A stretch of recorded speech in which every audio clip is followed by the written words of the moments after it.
ان تمام ماحول سے، اس تمام سانحات سے کبھی سبق نہیں سیکھا، اور آج بھی ہم اسی جو ہے ڈگر پر چل رہے ہیں، ہم کچھ بھی نہیں سیکھ رہے ہیں۔ اچھا ابرار استوری، یہ بتائیے کہ مدارس کے حوالے سے آپ نے بات کی، مولانا فضل الرحمان کے تحفظات بھی ہیں مدارس بل کے حوالے سے، یہ مدارس کا جو معاملہ ہے اگر ہم اس پہ بات کریں تو کیا یہ اس پہ اس وقت جو مولانا فضل الرحمان نے کال بھی دی ہوئی ہے کہ جب ہم آئیں گے اسلام آباد کی طرف مارچ کریں گے تو وہ مارچ کوئی بھی نہیں روک سکے گا، تو یہ مدارس کے حوالے سے ہمیشہ سے ہی جو ہے نا حکومت کیوں مسائل کا شکار ان کے لیے بنی رہی؟ دیکھیں بن نثار، میں ایک چیز آپ کو بتا دوں، اس وقت یہ جو مدارس کے حوالے سے قانون سازی کی جو بات چل رہی ہے، میری اپنی ذاتی رائے ہے، دیکھیں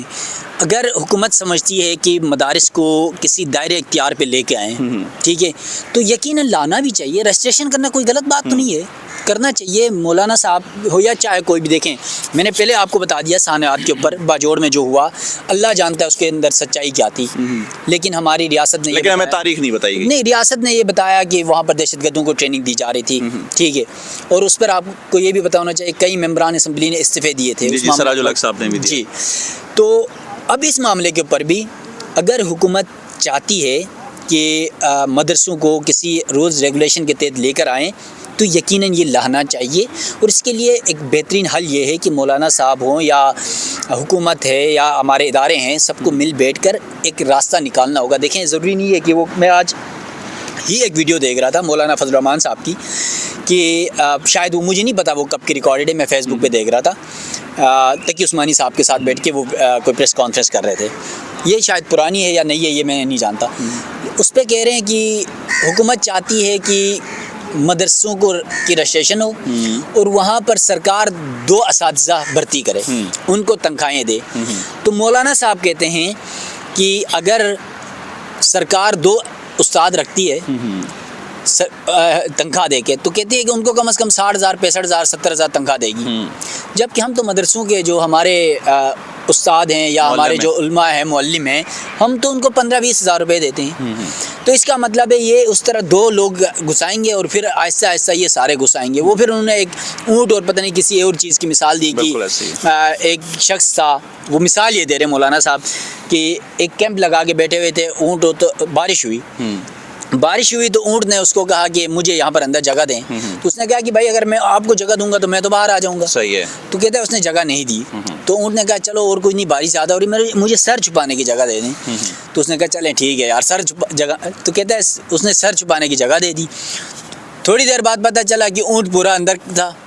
اور جو بندہ تھا وہ باہر تھا، تو مولانا صاحب اس کو یہ مثال دے رہے ہیں، لیکن میری ذاتی تمام انفلوئنس جو ہے پھر حکومت کا ہو جائے گا۔ دیکھیں ہونا بھی چاہیے، دیکھیں ریاست سے بڑھ کر تو کچھ بھی نہیں ہے نا، دیکھیں ریاست نہیں۔ ابرار استوری، یہاں پہ ایک سوال یہ ہے کہ اگر انفلوئنس حکومت اس طرح مدارس میں کرتی ہے تو کیا مولانا فضل الرحمان اس چیز کو ایکسیپٹ کر لیں گے کہ مدارس کے اندر جو ہے وہ حکومت کی انٹریکشن؟ یار ایک بات سنیں، مولانا صاحب اس دفعہ حکومت میں ہے ہی نہیں، تو کچھ چیزیں تو پولیٹیکل بھی کرنی ہوتی ہیں۔ دیکھیں اگر یہ چیز تقی عثمانی صاحب کریں جو پولیٹیکل نہیں ہے، یا کوئی اور علماء کرام جو پولیٹیکل نہیں ہے وہ کریں تو بات سمجھ آتی ہے، اور عام شخص بھی یہ سمجھتا ہے یار کہ یہاں پر کوئی سیاست نہیں ہو رہی، لیکن جب مولانا صاحب اس طرح کی چیز کرتے ہیں تو صاحب ظاہر نظر آتا ہے کہ یار یہ تو سیاست ہو رہی ہے، ٹھیک ہے۔ میں کہتا ہوں ریاست ہو، حکمران ہو، آپ کے جو ہے اس کے علاوہ ادارے ہوں یا جو بھی ہوں، اسٹیک ہولڈرز ہوں، علماء کرام ہوں، ان سب کو اس کے اندر سیاست کو نہیں لانا چاہیے، بلکہ یار دیکھیں اس میں غلط کیا ہے، اگر رجسٹریشن ہوتی ہے تو اس میں غلط کیا ہے مجھے یہ بتا دیں، ہے کوئی غلط؟ بھائی ریاست کے پاس اختیار ہے کہ وہ ہر ایک بندے کا ڈیٹا رکھے، کہ اس کی ایکٹیویٹیز چیک کرے، ٹھیک ہے، مدرسے ہوں، اچھا چاہے وہ پولیٹیکل پارٹیاں ہوں، ہر ایک کا چیک اینڈ بیلنس حکومت کے پاس ہونا چاہیے، ریاست کے پاس ہونا چاہیے۔ مطلب اس کا مطلب تو پھر یہ ہے کہ اگر مولانا فضل الرحمان یہ نہیں چاہتے کہ ان کے مدارس کا ایک بچہ جو ہے وہ رجسٹرڈ ہو حکومت وقت کے پاس، تو کہیں ایسا تو نہیں ہے کہ مدارس کے اندر پڑھنے والے بچے جو ہیں وہ کسی اور ایکٹیویٹیز میں ہیں جن کا ڈیٹا نہیں دینا چاہ رہے؟ دیکھیں میں ایک چیز آپ کو بتا دوں، مجھے نہیں پتا وہ بات سچ ہوتی ہے یا جھوٹ ہے، کچھ ماضی کے اگر جس طرح میں نے ایک ذکر کیا آپ کو باجوڑ کے مدرسے کے اوپر ہوا، ریاست بلا وجہ کسی مدرسے کے اوپر تو نہیں کرتی، کچھ تو ہوگا نا، جس کی پردہ داری تھی تب ریاست نے ایکشن لیا، ٹھیک ہے ریاست لال مسجد. سر میں نام نہیں لینا چاہ رہا کسی بھی کیونکہ باجوڑ کا آج کا دن ہے تو میں نے اس لیے لیا. تو یہ چیزیں کہیں نہ کہیں پاسبلٹی ہیں کہ ہو سکتا ہے ایسی ہو. اور دیکھیں رجسٹریشن اگر دیکھیں میں غلط نہیں ہوں نا تو میرا ڈیٹا سارا ایجنسیوں کے پاس ہو, ریاست کے پاس ہو, حکومت کے پاس ہو, پولیس کے پاس ہو, تو مجھے کیا فرق پڑتا ہے اگر میں کوئی غلط ایکٹیویٹی کر نہیں رہا تو مجھے کیا مسئلہ ہے. میں دیکھیں میں آپ سچی بات آپ کو بتا رہا ہوں. کچھ دن پہلے میرے ایک دوست نے مجھے کہا یار کہ آپ کا تھوڑا سا ڈیٹا چاہیے پرسنل. میں مذاق کیا اس کا, میں کہا کسی ریاستی ادارے کو چاہیے. اس نے کہا نہیں یار ویسی کا ہے. میں سمجھ تو گیا, میں نے اپنی A to Z اس کو ریکارڈ دے دیا. میں نے کہا میرا یہ فیس بک ہے, میرا یہ ٹویٹر ہے, میرا یہ یوٹیوب ہے, میرا یہ. بھائی میں جب کوئی غلط ایکٹیویٹی کر ہی نہیں رہا ہوں تو مجھے گھبرانا کس بات کا. مجھے میرا رجسٹر تو شناختی کارڈ بنا کے میری رجسٹریشن ہو چکی ہے. اور پھر آج کا دور ایسا ہے, ٹیکنالوجی کا دور ہے, ایک ایک چیز ریاست کے پاس اس کے پاس ڈیٹا ہوتا ہے, اتنی ایجنسیاں آپ کے پاس ہے, ایک ایک چیز کی نالج ان کے پاس ہے. یہ بھی پتہ ہوتا ہے کہ رات کا آپ نے کھانا کیا کھایا ہے, صبح ناشتہ کیا کیا ہے. تو ان ایجنسیوں کے لیے یہ کیا بڑی چیز ہے. لیکن ایک طریقہ کار موجود ہے, آفیشیل طریقہ کار ہے, رجسٹریشن ہے تو وہ رجسٹریشن ہونی چاہیے. اس میں غلط بات تو نہیں ہے, میرا اپنا ذاتی خیال ہے رجسٹریشن ہونی چاہیے. چاہے جب اسکولس کی رجسٹریشن ہو سکتی ہے تو مدرسے کی کیوں نہیں ہو سکتی, ہونی چاہیے. ہاں اگر حکومت یا ریاست یا ادارے اس رجسٹریشن کی بنیاد پر اگر کوئی نیگیٹو کوئی پلان کر رہے ہیں تو اس کو ہم سب غلط کہیں گے. لیکن یار اسکول میں اور آپ جن اسکولوں میں پڑھ کے آئے ہیں وہ تو سارے رجسٹرڈ ہیں, پرائیویٹ اسکول رجسٹریشن ہے نا ان کی, تو کیا مدرسوں کی بھی رجسٹریشن ہے, اس میں بری بات تو کوئی نہیں ہے. اور پھر اگر مثال لے لیں ایک مدرسے میں جہاں معلم کو 20,000 ملے, وہاں اس معلم کو 60,000 ملے تو بری بات ہے. اور ہم یہ بلند بانگ دعوے ہم کرتے ہیں کہ دیکھیں نا, ہم موازنہ کرتے ہیں نا کہ آپ کے پرائیویٹ اور سرکاری اسکولوں کے ٹیچرز کو اتنی تنخواہیں ملتی ہیں, مدارس کے معلم کو اتنی تنخواہ ملتی ہے, وہ بھی کاؤنٹر ہو جائے گا, وہ بھی کاؤنٹر ہو جائے گا. بہت اچھی بات ہوگی, بلکہ ان کی معیشت بھی بہتر ہوگی. پھر ہو سکتا ہے جو ایک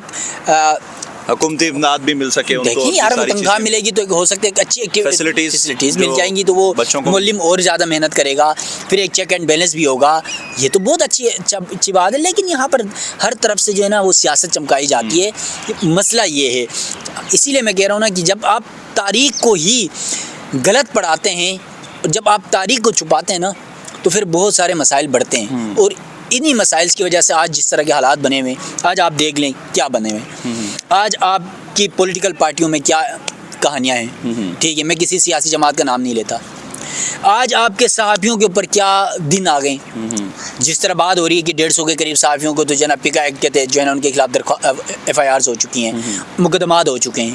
یار یہ سب کچھ کیا ہے, یہی ہے نا جب آپ ہسٹری غلط پڑھاتے ہیں. آپ تاریخ دیکھیں, تاریخ کبھی کسی کو معاف نہیں کرتی ہے. جب بھی تاریخ غلط پڑھائی گئی ہے نا تو کہیں نہ کہیں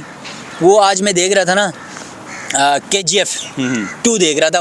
1 بھی میں نے دیکھی ہے, 2 بھی. تو اس میں مجھے ایک جملہ یاد آ رہا تھا, ہم صافی ہیں بال کی کھال اتار دیتے ہیں, ٹھیک ہے. اور اس KGF کا میں عنوان آپ کو بتا رہا ہوں کہ KGF کو چھپانے کے لیے حکومت ایکشن لیتی ہے. اور حکومت اس وقت کی جو KGF فلم کا میں اسٹوری آپ کو بتا رہا ہوں, صرف میں شارٹ کرتا ہوں. اس میں وہ جو وزیر اعظم ہوتی ہے ان کی, وہ کہتی ہے کہ اس کے حوالے سے کوئی تاریخ کوئی نشان تک مٹا دیں, ٹھیک ہے. لیکن ایک سربراہ صحافی ہوتا ہے جس نے یہ سارا کچھ کھنگال کے رکھا ہوتا ہے, اس کی لائبریری میں مال پڑا ہوتا ہے, اس کے ڈیٹا پڑا ہوتا ہے, اور پھر KGF تحریر کی جاتی ہے. تو دیکھیں ہسٹری کبھی نہیں چھپتی ہے, تاریخ کہیں نہیں چھپتی ہے. ضروری نہیں ہے کہ میں اور آپ نے مطالعہ پاکستان پڑھ لی تو وہی تاریخ ہے. ہم جب مطالعہ پاکستان پڑھتے تھے تو پاکستان آپ کو یاد ہو تو آپ نے بھی پڑھی ہے کہ زرعی ملک ہے, اور ہم اتنے خود کفیل ہیں کہ سوچ نہیں سکتے. صحیح ہے. اور آج حالات ایسے ہیں کہ ہمیں اگر کوئی باہر کا ویزا مل جائے تو ہم تو بس سب کچھ چھوڑ کے بھاگنے کے لیے تیار ہیں. اتنی بے روزگاری بن چکی ہے یہاں پر. آپ میڈیا کی حالت دیکھ لیں, تمام چیزوں میں دیکھ لیں نا آپ. صرف جو سرکاری ملازم ہے وہ بڑی مشکل سے اپنا گزارا کر رہا ہے, جن کا بزنس کوئی چل رہا ہے. باقی تو عام لوگ جو, آپ قسم سے میں گھر سے نکلتا ہوں نا, میرے قریب ایک جگہ ہے, میں جگہ کا نام نہیں بتاؤں گا, صبح میں وہاں سے گزرتا ہوں نا, روزانہ کی بنیاد پر وہاں گھنٹی بلچا لے کے 200 سے 400 لوگ ہوتے ہیں, مزدور. یار کیا ہم نے کیا کیا, یہی بدقسمتی, ہم نے تاریخ غلط پڑھائی, ہم نے اپنے ملک کو بہتر کرنے کی کوشش نہیں کی. ٹھیک ہے, ہمارے حکمرانوں نے, ہمارے سیاستدانوں نے, ہمارے اداروں نے جو ہے نا وہ اپنی ایک دکان چمکائی, اور اس بنیاد پر آج ہم اس نہج تک پہنچے. میری تو دعا ہے کہ آج بھی ہم تاریخ کو مسخ کرنے والے ان عوامل سے نکلیں، ہم تاریخ کی حقائق کی طرف جائیں، اور جو تاریخ میں ہم نے غلطیاں کی ہیں ان تاریخ کی غلطیوں کو دہرانے کے بجائے ان میں ہم بہتری لانے کی کوشش کریں، ہماری اپنی جو خامیاں ہیں ان کو ختم کرنے کی کوشش کریں۔ یار آپ کی دنیا میں اگر اس وقت صحیح سے دیکھ لیں، اسلام کے نام پر بننے والا واحد ملک پاکستان ہے، اور اللہ کا شکر ہے، مجھے اس بات کا فخر ہے کہ ہم اس ملک میں ہیں، اور پاکستان جیسا خوبصورت ملک جہاں پر سب سے زیادہ آزادی ہے، یقیناً ایسا نہیں کہ آزادی نہیں ہے، بہت زیادہ آزادی ہے، کہیں پر نہیں ہے، لیکن ہم اگر اس کو تھوڑا سا دیکھیں، قوانین موجود ہیں لیکن اس پر عمل درآمد نہیں ہوتا ہے۔ صحیح ہے، ٹھیک ہے، ہر حکمران آتے ہیں، ہر سیاستدان آتی ہے، ہر حکومت آتی ہے، اپنی مرضی کی مینپولیشن کرتی ہے، اپنی مرضی کی قانون سازیاں کرتی ہے۔ ٹھیک ہے، عوام اور ملک اور ریاست کے لیے کیا کیا جاتا ہے؟ کچھ نہیں کیا جیسے ان تمام ماضی کے معاملات کو دیکھتے ہوئے نا مستقبل کی جب پلاننگ کی جائے گی، آج سعودی عرب دیکھ لیں، سعودی عرب کو سمجھ آ گئی نا کہ اب ہمارے تیل کے ذخائر ختم ہو رہے ہیں، صحیح ہے، انہوں نے پلان دے دیا 2030 کا، انہوں نے نئی کاروباری پلاننگ شروع کر دی۔ ٹھیک ہے، بزنس ماڈل کی طرف وہ جانے لگے، انہوں نے ہوٹلنگ اور دیگر چیزوں کی طرف وہ جانے لگے، ان کو پتہ ہے 2030 تک ہمارا تیل زیرو ہو جائے گا۔ صحیح ہے، متبادل کی تلاش تھی ان کو، انہوں نے متبادل شروع کر دیا۔ ہم کیا کر رہے ہیں؟ حالانکہ اللہ تعالیٰ کا دیا ہوا واقع ہمارے ملک میں سب کچھ ہے۔ آپ اٹھا لیں معدنیات، آپ اٹھا لیں ٹورزم اٹھا لیں، آپ اٹھا لیں زراعت اٹھا لیں، یار ایسا کوئی چیز بتا دیں۔ آپ جائیں نا بلوچستان کے اندر، آپ کے جتنے معدنیات ہیں، ذخائر، ٹھیک ہے، اس ہر چیز آپ کے پاس ہے، لیکن کیا ہمارے حکمرانوں نے صرف ذاتی مفادات کو ترجیح دی، ملک کے مفادات کو ترجیح نہیں دی؟ اور آج جس طرح کے ہمارے حالات ہیں، معاشی صورتحال دیکھ لیں، وہ تو اللہ کا شکر ہے کہ یقیناً میں کریڈٹ دوں گا اداروں کو بھی، اس حکومت کو بھی دوں گا کہ ایک کہا جا رہا تھا شروع میں، یاد ہو تو جب یہ حکومت آئی تو ملک دیوالیہ ہو گیا، یہ ہو گیا، وہ ہو گیا، اس فیز سے نکل رہے ہیں آج سے، اللہ کا شکر ہے اس فیز سے ہم نکل آئے۔ ہاں، تو یہ اگر یہی پلاننگ اس طرح آپ کرتے رہیں، دیکھیں اچھا، آپ نے بند کر دی، ابرار استوری